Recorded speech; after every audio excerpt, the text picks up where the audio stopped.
Hello. Hello, everyone.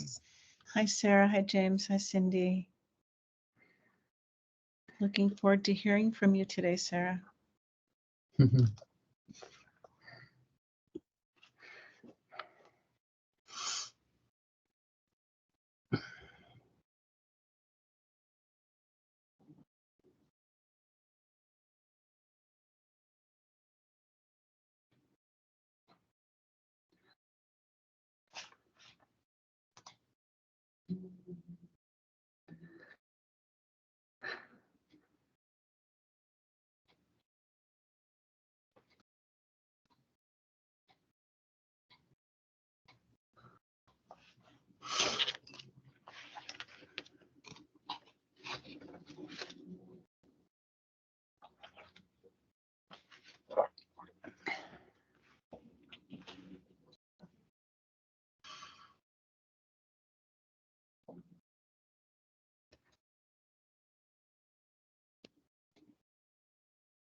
Hi, Ginger. Hi. Can you hear me okay? Yes, it's nice to see you. Yes, you too. Thank you.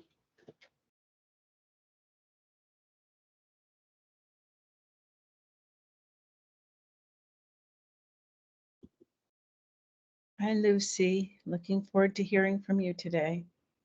Thanks, Alana. Hi, Virginia.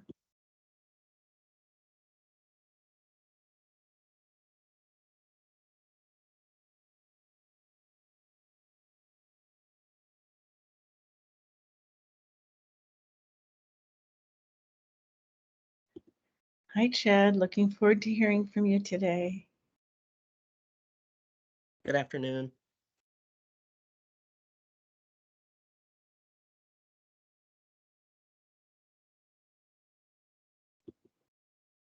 Hi, Derek. Hi, Shauna. Hello. Hi, Virginia.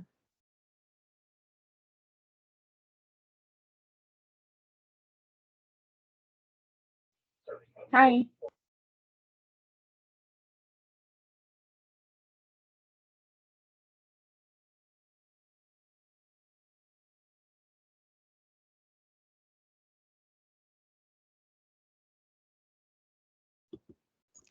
Hi, Janet, and welcome. We'll get started in about one more minute.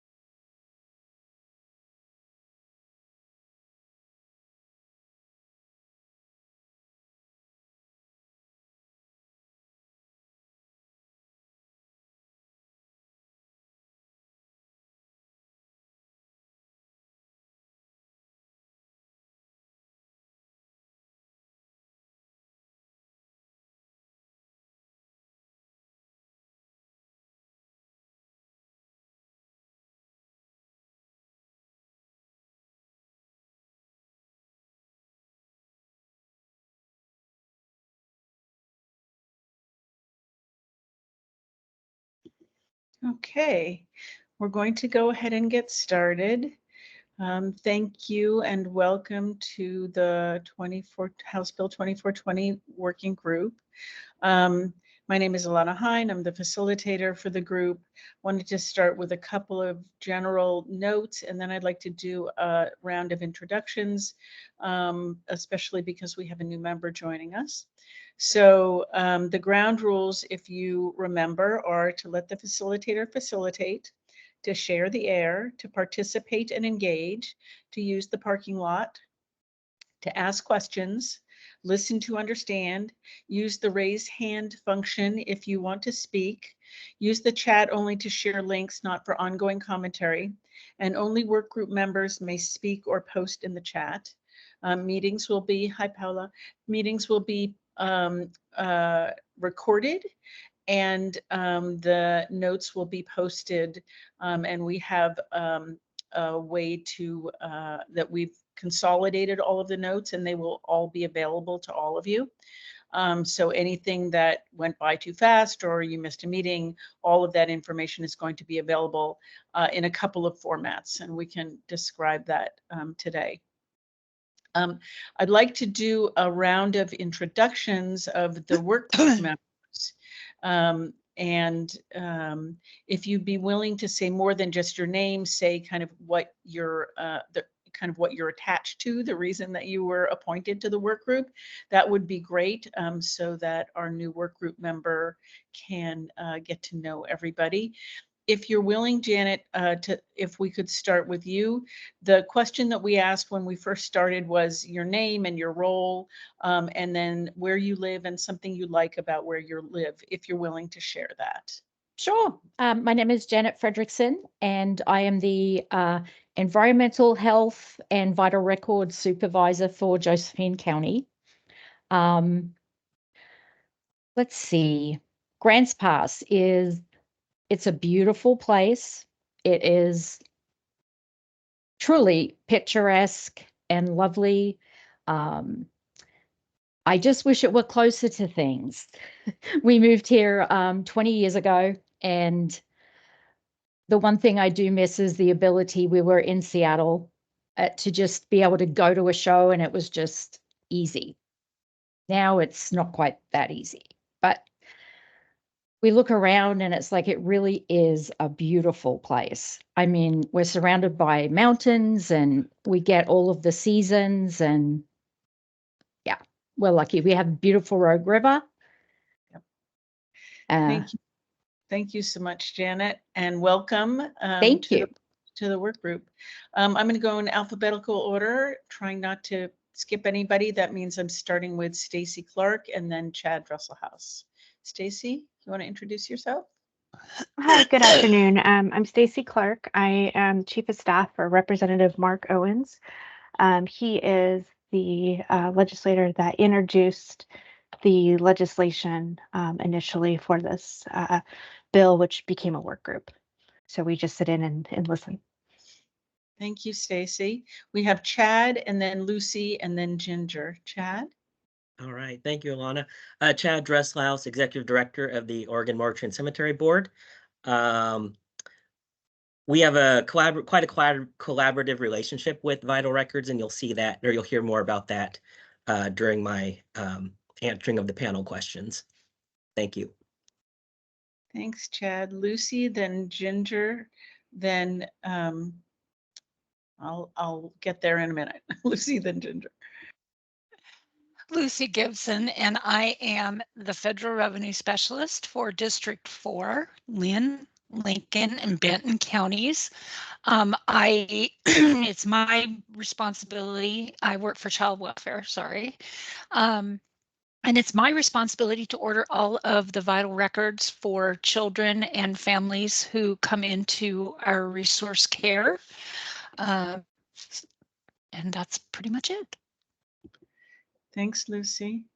Then it looks like next we have Derek, and then Sarah, and then Shauna. Derek? Yeah, my name is Derek Patterson. I'm the liaison to the counties for the State Vital Records Office. So that's who I'm representing, is the Center for Health Statistics or State Vital Records Office. Welcome, Janet. Thanks, Derek. So Sarah, and then Shauna, and then Paula. Hi, I'm Sarah Reynolds, so the office manager for Macy & Son Funeral Home in McMinnville, Oregon. Thanks. And then Shauna, and then Paula.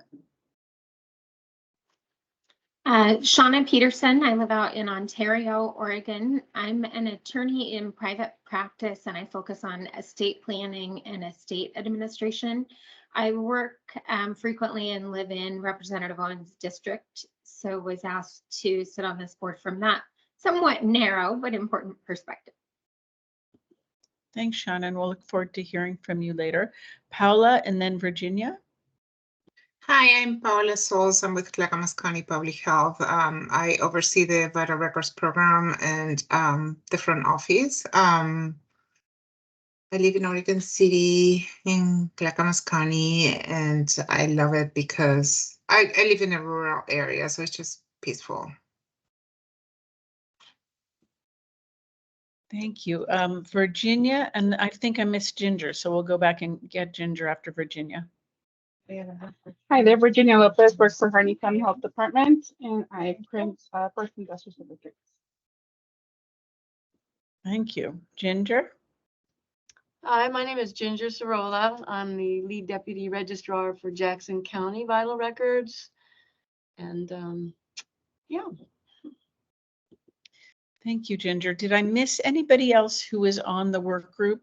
I do that pretty much every time I miss somebody. Maybe I didn't. Okay, well, welcome everyone. Our goal today is to hear from work group members in a panel format, as we have the past couple of months. This time we have panel members who have a variety of connections. And you heard that a little bit in their introductions. And so what I'm going to do is the same thing that I've done every time. Ask the first question of all 4 of the panel members, then ask the second question of all 4 of the panel members. The order I have, if you're willing, we don't have Michael, so we only have 3 of the panel members. We have Lucy and Chad and Shauna. So if you're willing to go in that order, Lucy, that would put you first. And the first question is, what does a typical day look like in terms of your vital records work? And what percentage of your day is doing vital records work? Or, you know, kind of a more general question, how does your work intersect with vital records work? Does that work for you as a first question, Lucy? It sure does. Okay. Excuse me, I got a frog in my throat this afternoon. So, as I said, it's my responsibility to order vital records. Usually it's a birth certificate for a child who has been removed from home and has been brought into care. Sometimes, usually we have temporary custody. Other times we are assisting families with historical birth records and death records, especially for the native tribes. And that helps establish lineage and get them enrolled in their tribal enrollments if they're eligible. Sometimes it's for death certificates for family members to help establish Social Security benefits for a child whose parent has passed away. Basically, any reason, I'm the go-to point person. I spend probably, I have overs open all day long because I'm constantly in and out looking for parents. If we're doing research, like Children's Protective Services is doing an assessment on a family and they don't know if this is the dad or if he's on the birth certificate, I just pop into Overs and do a search for the kiddo's birth certificate and give the caseworkers and supervisors the names, dates of birth, that kind of thing, so that they can make sure that everybody is accounted for in that family. So I would say probably about a third of my day is spent in and out of vital records, not just Oregon vital records, but also in Vital Check and other counties around the nation. So I think what we're doing here is very wonderful. It's really, we're setting a great example for other states, I think, as far as being accessible to the people that we serve. Did that answer your question? Yeah, that's great. Thank you so much, Lucy. So Chad, if you're willing to go next. So this is the overall question. What does a typical day look like in terms of your vital records work? What percentage of your day is spent doing vital records work? Or in general, how does vital records work intersect with or overlap with your work? Yeah, thank you, Alana. So let me back up and kind of explain, kind of give some context so it's better understood. So a significant or the majority of our actual funding as an agency comes from what we refer to as the death filing fee. So with every death or death record, the family or whoever pays for the decedent's arrangements care. Previous to 2022, they paid $20. And then that would be allocated to two separate two purposes. And so prior to 2022, $6 was paid to the IDP fund, which is the Indigent Disposition Program fund, which provides reimbursements to funeral homes for funeral homes that provide service for indigent or unclaimed decedents. And there's different varying degrees of definition of that, but that's basically when no one claims. Either there is no person or no family member, no one to claim, or the family acquiesces and basically says we abandon the decedent, which is sad, but actually happens. So then the IDP fund receives its funding from the death filing fee, and then that provides reimbursement, and that is in a sense an altruistic thing that is somewhat unique for the state of Oregon. There's other states. Each state, as you can imagine, deal with that in a different way. Sometimes it's a requirement that the family pays, a lot like a law. Sometimes counties, state, different entities are responsible, and kind of my understanding is kind of a prevention of indigents kind of falling through the cracks. There's this program in the state of Oregon that provides for an alternative. And then when it was $20, $14 would go to our agency for operations. So like I said, that's a significant a majority actually of how we're funded as an state agency. We're an other funds agency, so we receive no taxation dollars, no lottery dollars. We're all licensing, and the death filing fee is how we're funded. So in 2022, the law changed to where the death filing fee was increased to $30. And that whole increased amount goes to the Indigent Disposition Program. So 16 goes to the IDP fund, 14 continues to go to our agency for operations. So we actually work quite collaboratively with Vital Records, because they provide us on a monthly basis a report of the funeral homes that have attached to certain death certificates. So that's the death filing fee. We get that data. Then we invoice the funeral homes to provide that, because the families pay that $30, and it's basically a pass-through. So the funeral home is kind of the conduit to get that money to us, because it's the funeral home receives it, but then they're supposed to remit it to us, because it's not related. It's in the contract, but it's not any service that they provide. It's just a pass through to us. So on a monthly basis, we receive a file from Vital Records. We upload that in our database, and then invoices are generated and sent out to funeral homes to pay the death filing fees. So that's a significant part. I mean, percentage-wise, maybe not a lot during the day, or if you look at it from a grand scale of days or weeks or months, but the interaction or the work that we do is vitally important. I guess, excuse the pun, vital. But so because the data that we receive is really important, because that's not only our funding, but ensures that it's accurate and that the appropriate funds go to the Indigent Disposition Program as well. So it's kind of a twofold purpose of that filing fee. And then, we rely on that data, and there are times when we may have there might be a certain project either from our end or from Vital Records end where we, maybe need to have an unscheduled, just a meeting to discuss things and maybe have further discussions about certain projects. So that's kind of on an needed basis. But kind of our core foundation is the death filing fee and ensuring that we receive the correct data, and then so we can invoice appropriately and allocate the appropriate funds to the appropriate account. I guess any questions? Does anyone have any maybe questions on that? Because I know it's a lot of information, but it's kind of integral to our agency and the IDP fund.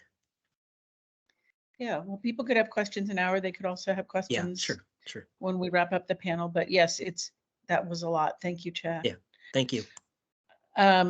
So I want to go to Shauna now and hear from you. What does a typical day look like in terms of your vital records work? What percentage of your day is spent doing vital records work, or how does your work overlap with vital records work? Sure, thank you, Alana. I do probably significantly less volume work with vital records than most in this group.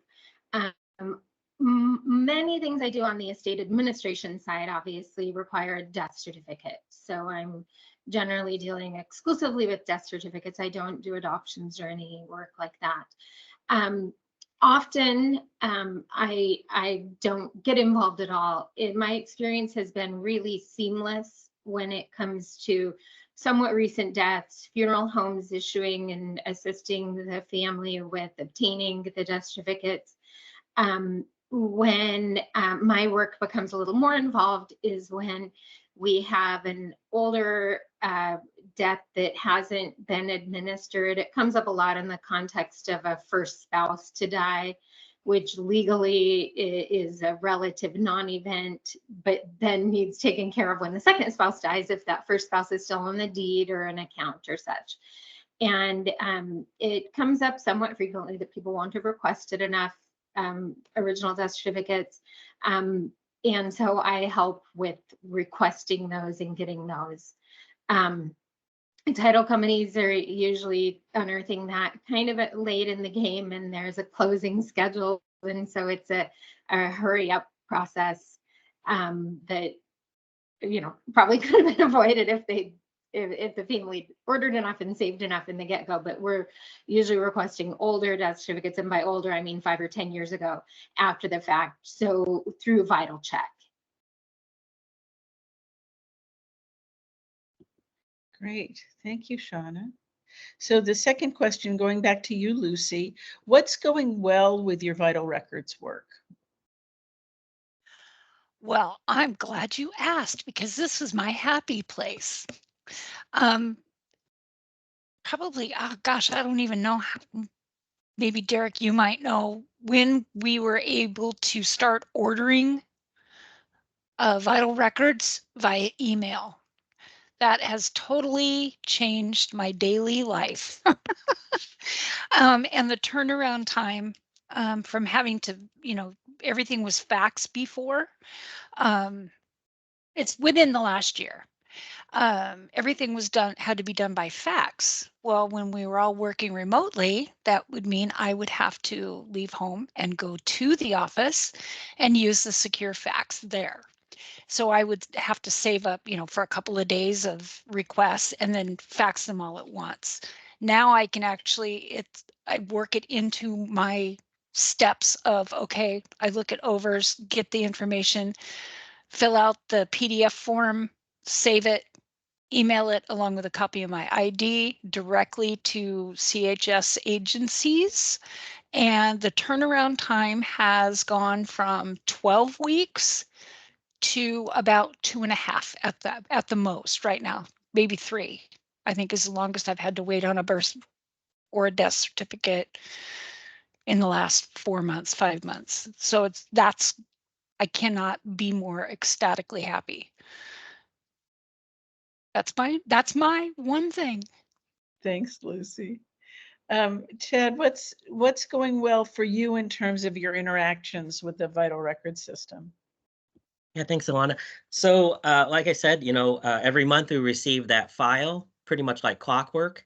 And whenever we have questions or, are contacted by a funeral home and they have a particular, kind of a unique question, we reach out to Vital Records and get really timely responses. I see Karen's on the line. Looks like Karen's there. Karen's wonderful, and as is Marcia. So those are the two I think that I interact with, and of course Jennifer Woodward. But typically with questions that I'm asked by a funeral home, I'm contacted by a funeral home about a particular issue.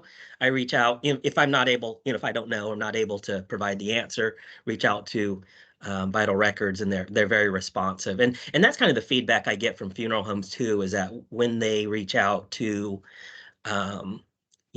particular customer service or those contacts that they have, it's always a positive experience. So kudos for that. Thanks, Chad. And Shauna, what about for you? What's going well in terms of your Vital Records work?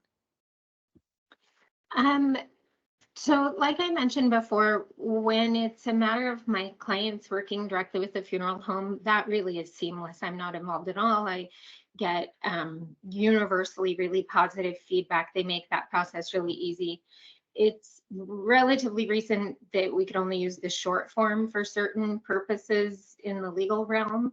And it seems like the funeral homes also do an excellent job educating the clients who don't understand that going in and have many other much more important things to be concerning themselves with at that time. So they get excellent guidance from the funeral homes. I practice in Idaho and Oregon. I'm situated right on the border, and Oregon doesn't have that, the short form equivalent or the requirement that we not record long form. And so that can confuse some people, and the funeral homes are the perfect liaison, handholder, navigator for my clients, and including that short form nuance. Thanks, Shauna. So the next question is, what's challenging in your Vital Records work? Lucy, I'm going to go back to you. If you're willing, what's challenging with your Vital Records work? Actually, nothing in Oregon. Well, I have to say I don't work with them much, the amendments department, but I do have to say that amendments is really needing help. They are so far behind, and it really causes issues, especially in instances of guardianship and adoption. Adoption especially, because we have to have the birth certificate amended before we can move forward with the adoption. And so that's been a real challenge for our paralegals. My biggest challenge is dealing with other states, trying to get, some states will take, my work ID and my driver's license, which I always send in. But no, they want a court order. Well, the court order, they're going to go to court in 7 more days. So they want us to wait until after the court hearing. And we have a new court order, which, as you may or may not know, can take sometimes up to 2 weeks to load and be available in the e-court system. So that's a big challenge. I'm really glad that as an Oregon State employee, I think that they've gotten to know me well enough. It's like, just send us your ID with every order. I wish all other states were that simple. They require that you prove your need and that you are authorized to order a vital record. Oregon is pretty much, if you show me a government ID, you get it. But other states aren't. That's my biggest roadblock. Thank you, Lucy. Thanks for talking about that. Chad, what about for you? What's challenging with your interactions or overlap with Vital Records work? Thanks, Alana. I wouldn't say that we have any challenges, but and as we've talked about in previous meetings, I'll just kind of be an advocate for our licensees, because as we've talked about in previous meetings, one of the, I have, as you can imagine, I have numerous conversations with funeral directors located throughout the state. And the main thing that has been brought up here is the difficulty of the medical certifier certifying the death certificate, because that really puts funeral homes in a bad light, in a bad position, because families, funeral home, a funeral director can explain, well, it's not, we did everything, now we're waiting. But then it's really ultimately the fault of the person that the family's sitting in front of. And it's often falls on the funeral director. So, and I know we've talked about it, maybe we're kind of strategizing ways how that can maybe be addressed, but that's kind of the major frustration I think that I hear out in the industry is that, and I know there's this, promotion, or strong encouragement to everyone to get on EDRS.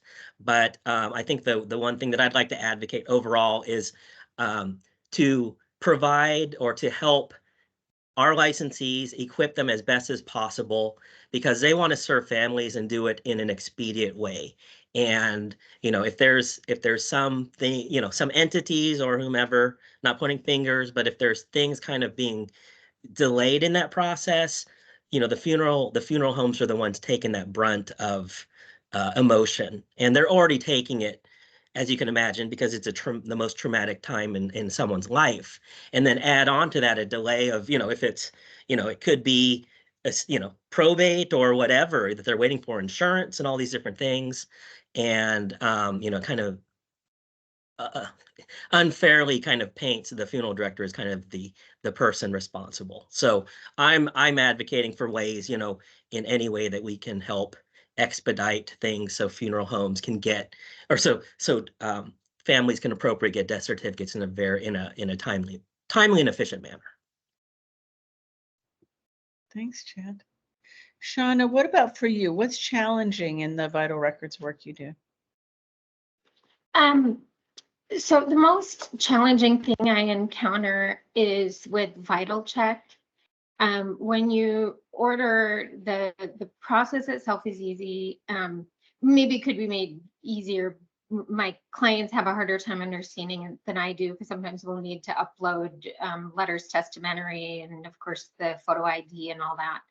I generally, it costs a client a little money because it's more involved on my office's end, but I generally take that on for them. And so it's me uploading my photo ID, and that wasn't perfectly clear when I first started doing it. It's like, do I need the personal representative's ID or my ID? And which exactly court documents? So I tend to overcompensate and provide, everything. But that's navigable.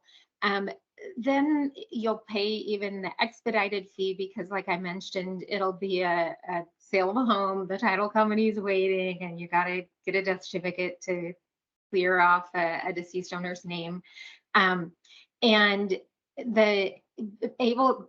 VitalCheck acts like you can check the status and it says it was processed on this day and that you paid like the 3-day expedited, but it's not accurate. It's not interfacing with vital records. And so luckily through Senator Finley's office and Representative Owens' office, I was able to make a contact at Vital Records directly, who was exceedingly helpful and said, oh, it looks like we didn't get your photo ID. Oh, it looks like we didn't get that, even though the things had been updated, but I can search my email and find that wasn't requested. So there's some sort of interface where the ball gets dropped that seems to be maybe on the VitalCheck ends, because the people I work with at Oregon Vital Records were able to pick up the ball, but I just kept checking on this one in particular, and it took, I think like 4 months. To get the death certificate, and they were very responsive and very helpful, but I shouldn't have to call my senator to get a connection at the Vital Records. You pay for that service, and they should interface behind the scenes. And I think that's my raising that issue is what got me put, well, I've got a task force for you or a work group for you. Because we did see it to resolution, but they kept having to postpone closing. And it looked like it could show up in the mail any minute, and that tracking wasn't accurate. And for some reason, when the handoff from VitalCheck to the state happened, it didn't send the right request. The documents didn't get transferred. Wow, thanks, Shauna. So the last panel question that I want to ask all of you in order, Lucy, starting with you, what's next for you in terms of vital records work, or what do you hope for? What do you hope to have be next in terms of vital records work and your interaction with the vital record systems? Well, I gotta say that this has just been a very enlightening work group. I had no idea that it was an issue for people getting vital records other than, you know, the roadblocks that I've already talked about. So yeah, making it easier for everybody. And I look forward to seeing this through. But everything I think is moving along in my realm, although I do want to piggyback onto what Shauna just said about the trials and tribulations of Vital Check. I've had the same thing happen to me multiple times. The longest one it took me was about 5 months to get it finally figured out. But I experienced the same thing. So I'm hoping that that will get resolved. That's about it. Thanks, Lucy. Chad, what about for you? What do you hope would be next for you in terms of your work or your overlap with the vital records work? Yeah, thank you. First of all, apologies. I must have Washington on the brain. I did say EDRS, but I meant overs. And I think the most recent conversation I had was with a dual license, because many of our funeral directors are dual licensed in both Oregon and Washington. So apologies, I meant overs. I think just kind of what I shared in the last one, it's just in any way our agency can help support, promote, encourage in collaboration with Vital Records. Anything that can help our licensees, help the process and their interactions to be, efficient, effective, and ultimately provide exceptional service to the families, because that's ultimately the ones I believe we're here to help support. I mean, I think that's the purpose of this work group, is to provide many options, availability, cost, efficiency, I think a bunch of different things. So it is exciting to be in this group and to hear about these great ideas and kind of the plans of moving forward. So I am looking forward to seeing the progress and excited about the momentum that we're gaining here, and excited to see the kind of the end result of all this work. Thank you. Thanks, Chad. Shauna, what about for you? What do you hope is next in terms of vital records work, or what do you see as what you'd hope for? Sure, I'm probably sounding like a broken record, but I think just a more seamless interface with Vital Check and or the state on requesting those older death certificates. Totally willing to do the work. It just doesn't seem very routine, and it's something that might be able to be made, pretty cut and dried and routine. And I'm happy to participate in that process. Thanks, Shauna. Okay, so now we have the opportunity for all the members of the work group to ask questions of our panel members for today. I'm guessing there will be some. If you would like to ask a question, you can use the raise hand function and I will call on you. What are questions that you all have for any of these panel members?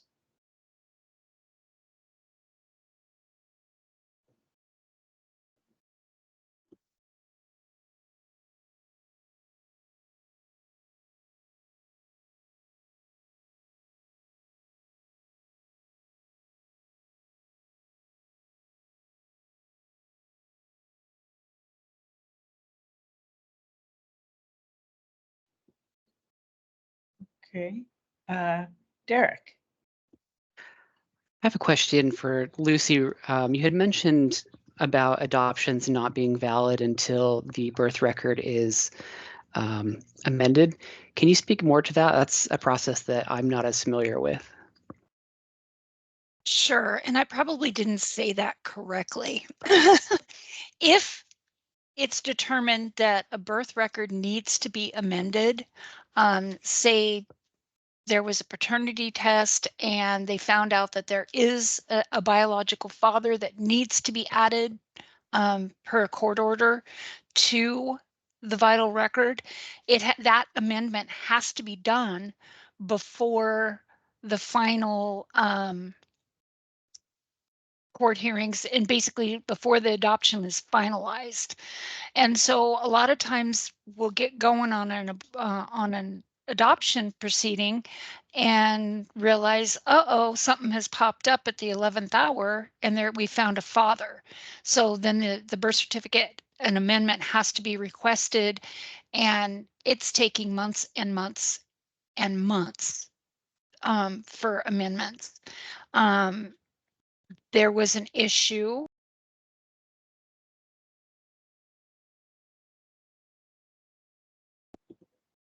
Lucy, I think we lost you. Oh, there we go. Sorry. There you go. Go ahead.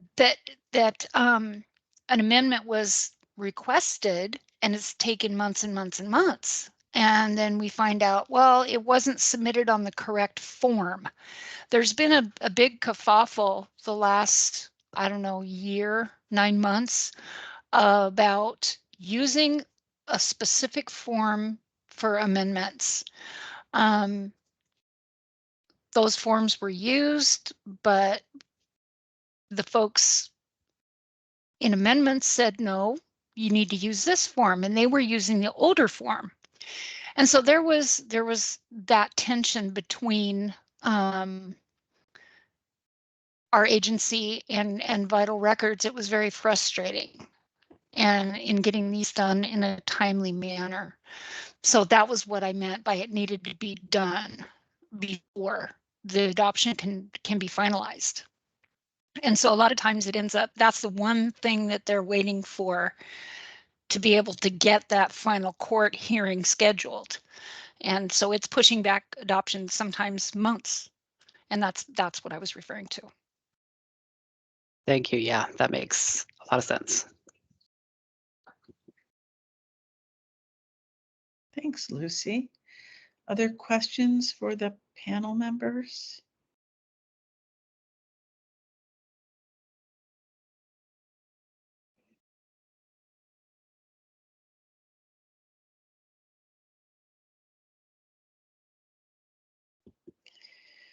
Chad, I had another question for you, just because as you acknowledged, what you presented is pretty complicated, has a lot of different pieces to it. So when you were talking about the funeral home directors that you work with all the time, you were talking about kind of what their challenges are and what their expectations or hopes are for the vital records. Can you tell us a little bit more about like how people reach out and what are the most common things you've heard? Because it sounds like you might be kind of a collection point for some of those conversations. Yeah, that's a great question, Alana. And a lot of it's I think it comes in different ways. The comments come in different ways.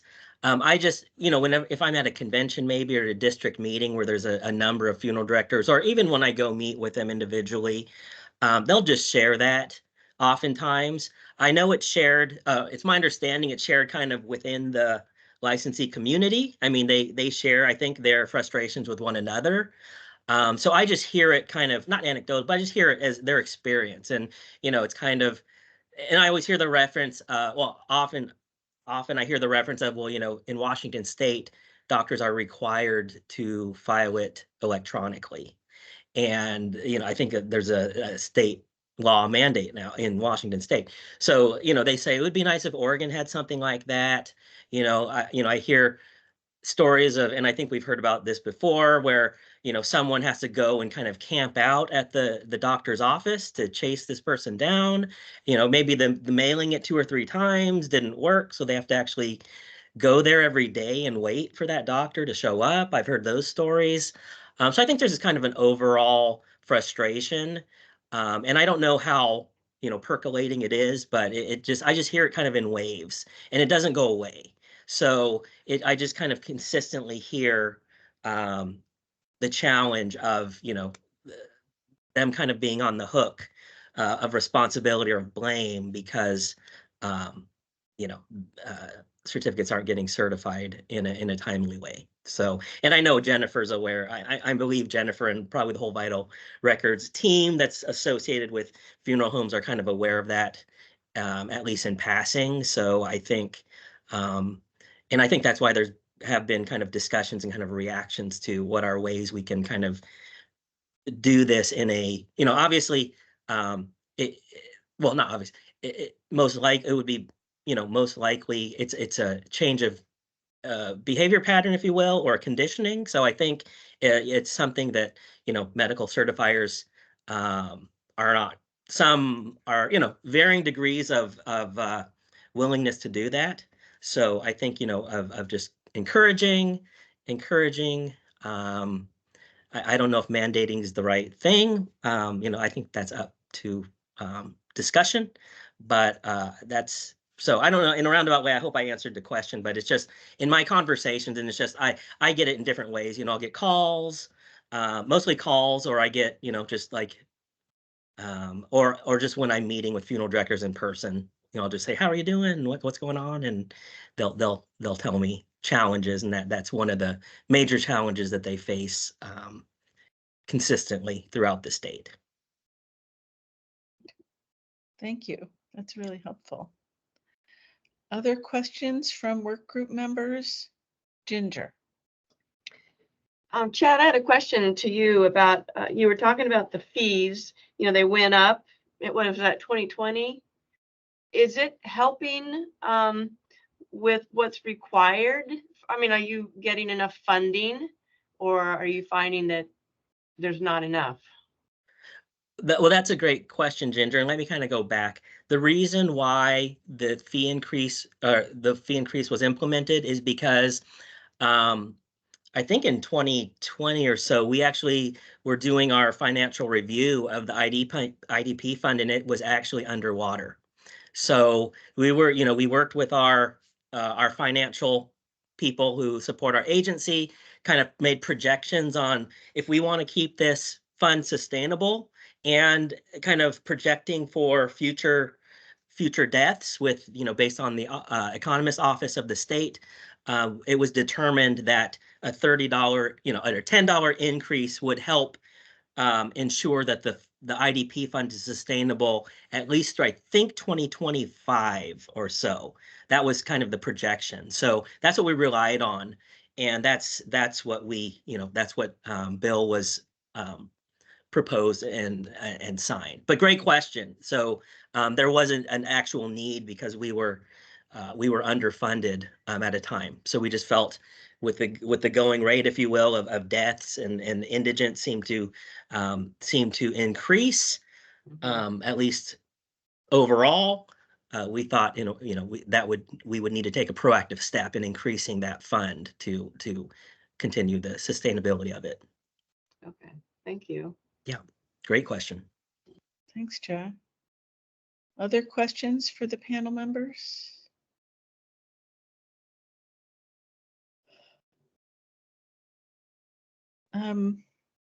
Derek.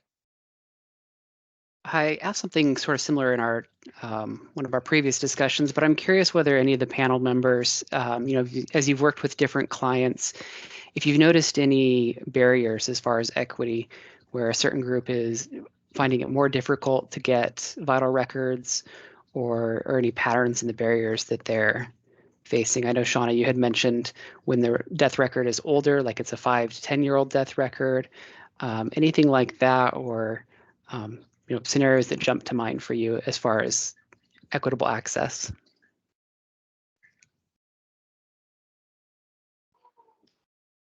I think that is a really legitimate concern, because it's crossed my mind more than once that it would be really challenging for people. Some of my clients are more adept and can request the death certificate on their own. Some, it's simply kind of worth it to them to have me do it. But there would be a lot of people who wouldn't have the resources or even know to call me. It isn't easy even for me to navigate. And so I think there is definitely an equity and access issue. And I don't find that the title companies, I don't know that it's necessarily their role, but I don't find that they help them navigate the same way that I see the funeral homes do it. They just say, we can't close till you bring a death certificate, and then turn the poor person loose. And so I think it is intimidating. It's a little bit inaccessible. There's definitely an equity layer that, they probably shouldn't need me to do it, and it's way too late to go to the funeral home, but I'm not seeing anybody that serves the role like the funeral home does for older deaths. So I think that's a really excellent point to a missing piece. Thanks, Shauna. Lucy, are there different kinds of obstacles or access issues that you see in terms of equitable access? Not necessarily. Probably because I guess I'm just kind of the person behind the computer. Everybody just says, okay, we need this vital record, and then I just run off and get it. The only thing that comes to mind is what I already mentioned about people that have Native heritage. There needs to be some kind of, I don't know, something. Because when I request, like right now, I have to go directly, because I can't get it through VitalCheck. I have to go directly through to Shasta County because I need 2 birth records from Redding, California. And it's for a grandparent and a great grandparent. And I've been going around and around with them on, I should be able to just check that I am a government agency, and the record is needed, for legal or, government purposes. Well, you check that box, but then they still push back, and it's like, well, we can understand why you need the record for the child, but in getting parents, grandparents, and great grandparents, it's like pulling teeth. It's really, really difficult. Instead of just reading the documentation that I send, because I usually will send a letter on letterhead, explaining what it is needed for. And it's like they don't even read the letter. It's just they look at it and go, oh, you're a government agency. Well, why do you need this one? This is for a woman that would be 125 years old. And then I have to go back and explain this is for, tribal lineage. We have to establish to see if this child can be enrolled. And it's part of their culture. So that's the only roadblock as far as inequity that I've run into. But then again, I haven't requested a whole lot for non-tribal folks. So I really don't have a litmus test to put it to. Thanks, Lucy. That's very interesting. And what about for you, Chad? Do you have any obstacles or inequities that you notice or that people are bringing up to you? Not that I'm aware of. Even if, just in speaking with funeral directors, even if a family member, family were to abandon or acquiesce from a decedent, oftentimes they're still willing to pay for the death certificates. I think that's pretty common, to where they say, we can't pay the full contract price. So we're going to acquiesce that part, but we do need death certificates. So, and I would maybe defer to at least Sarah, who represents a funeral home, to see if that's her experience as well. I'm not aware of any equity, because I think, as has been shared before, funeral homes are really, they have hearts, funeral directors have hearts for service, and they will bend over backwards to accommodate. So it falls in line to what's been said today about funeral directors being very helpful along the process. So, Sarah, I guess if you don't mind being put on the spot, if you want to share a bit about access and equity as far as the families you serve.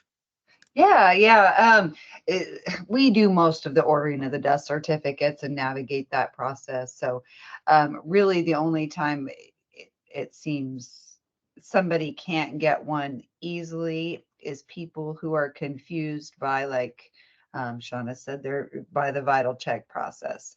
Because we won't order death certificates after a certain period of time. We have to close our books. So we try to explain it to them. We give them the forms, the printouts. This is what you do. A lot of them still come back to us and say, I don't understand how to do this. And this is mainly older people who don't understand it. But other than that, as far as just accessing it and being able to get them, I don't personally see much inequity with that. Thank you, Sarah. Thanks for jumping in.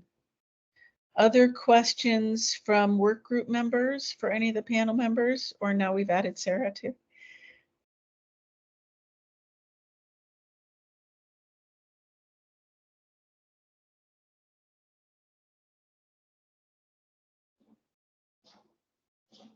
Okay. So this is the last of our panels. So you might recall we started with the overview of the system, then a kind of a deeper dive into the state system. We heard from the county representatives, we heard from the funeral home representatives, and now we've heard from the folks who were kind of single representatives of a perspective of or of a way of interacting with the vital record system today. I will note that the person that I thought was going to join us for the panel, who apparently wasn't able to, is Michael Collins, who is the person who's on this work group representing the tribal perspective. So hopefully we will still get to hear from him in the future. I will check in with him about his experience. I know that he was going to check with some of the different tribes to see what their experiences have been with the vital records system. The process, what we're moving into in our process now is to start identifying some options for recommendations of what will come out of this work group. So what will this work group be recommending? And you might remember that we talked about interest-based problem solving, really understanding the root causes and needs of the issues, and then trying to come up with collaborative, creative solutions to address all of the needs of the issues that have been brought up. So starting next month, and I'm gonna just say our meeting next month is June 18th. So make sure that time on June 18th is reserved on your calendar. We'll start and we'll do some breakout groups like we did kind of, I think in February, to get ideas generated for what are the recommendations or the options that you would like to put forward. And then we'll be looking at them and discussing them and identifying what are the interests that are served. Are there interests or issues that we've identified that we haven't addressed in the option generating process? So next month you can bring your creativity hat and your kind of innovation and idea generating brain, because that's where we're going next. Questions about either today or where we're going next? Anybody have anything that's left for them? This is also a time, if in any of the presentations leading up to now, you've been sitting with like, okay, they use this term or they talked about this thing. I really would like to know more about it. This is the time to bring that up so that we can do research and get information to you if there are any other questions. So you might want to look at, and we'll be sending out a link to all of the documents and all of the information that has been generated so far by the work group. So that you can look back through them. But please do feel free to reach out, especially, May going into June, if you have questions or things that are just sitting with you that you would like to get answered or get clarification about.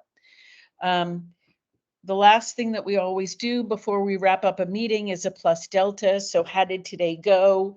what went well, what could have gone better, either for yourself or the group, process or content.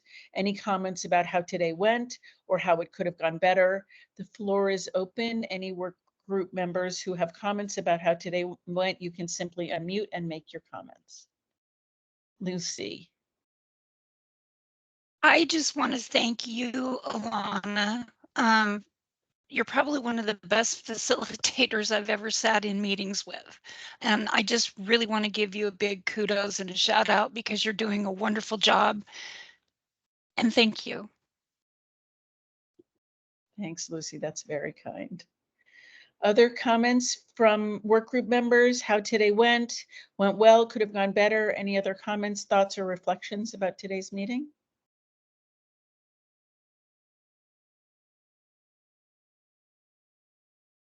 Ginger? I just want to say I have learned so much. I had no idea some of the, like Shauna, what you do behind the scenes. That was new to me to understand and learn. And as well with Lucy, I've run into situations where there's, you know, the paternity thing with court ordered, you know, the need to disestablish a paternity to put the bio father on there. And I didn't really realize, you know, that there would have been maybe an adoption in there along with that.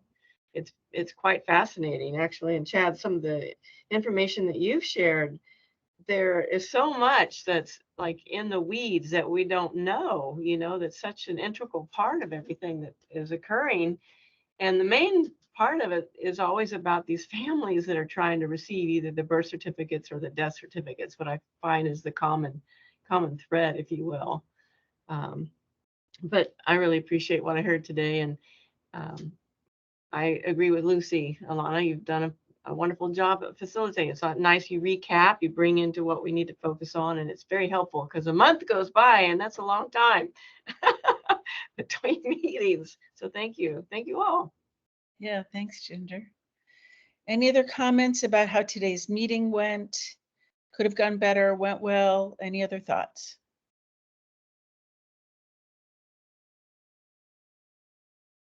I'll speak. Yeah, I think this is really interesting. And I've had a little experience on the attorney side. I was a legal secretary for a wonderful man in Hawaii. So I can appreciate that. It was the same kind of thing there. And I think that the bottom line is this is about these people that are experiencing something either wonderful or something terrible and making it easier for them. So thank you. And thank you for allowing me to be here. I appreciate it. Thanks, Janice. Glad you joined. Other comments about how today's meeting went?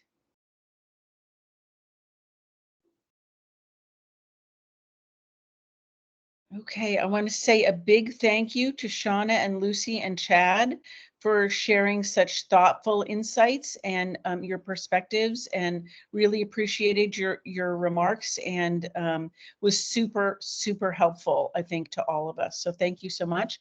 We will see you in a month, and bring your creativity. You know, maybe a little extra cup of coffee before you come to the meeting, whatever works for you.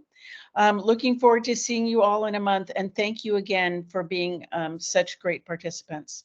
Have a good month. Take care. Bye-bye. Bye. Bye, everybody. Bye, everybody.